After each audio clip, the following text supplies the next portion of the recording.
Now, the pause in the fighting in Syria is, for the most part, still holding, and because of that, the United Nations says it's confident it will start delivering humanitarian aid to 1.7 million people trapped in besieged areas. The UN says food, water and medical supplies should reach more than 150,000 people in the next 5 days. It's also calling for all sieges to be lifted immediately. Now, the Syria ceasefire task force is meeting later on Monday in Geneva over allegations the cessation of hostilities has been violated.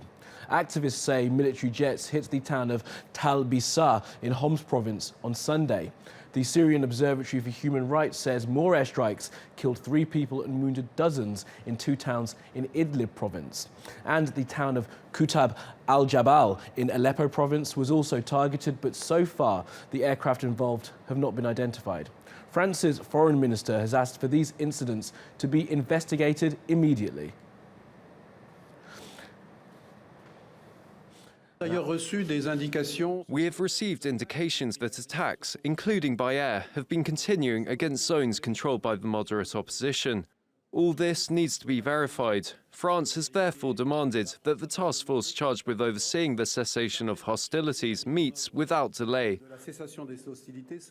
Well, Anelise Borges has more on the latest situation from the Turkish-Syrian border.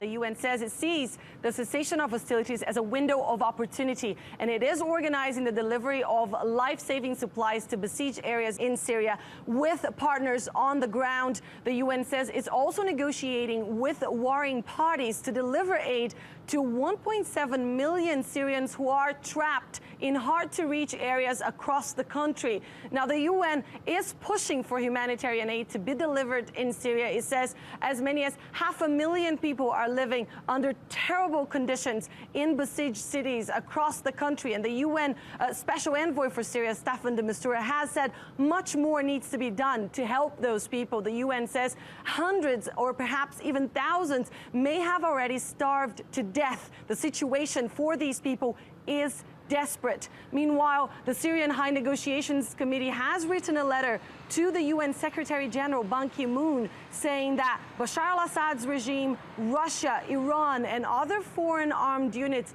consistently attack them over the last 2 days, violating the truce. They say that they hope the truce can last forever, but someone should intervene so that cessation of hostilities can hold, otherwise it will collapse and the peace negotiations scheduled to resume next week in Geneva will be compromised.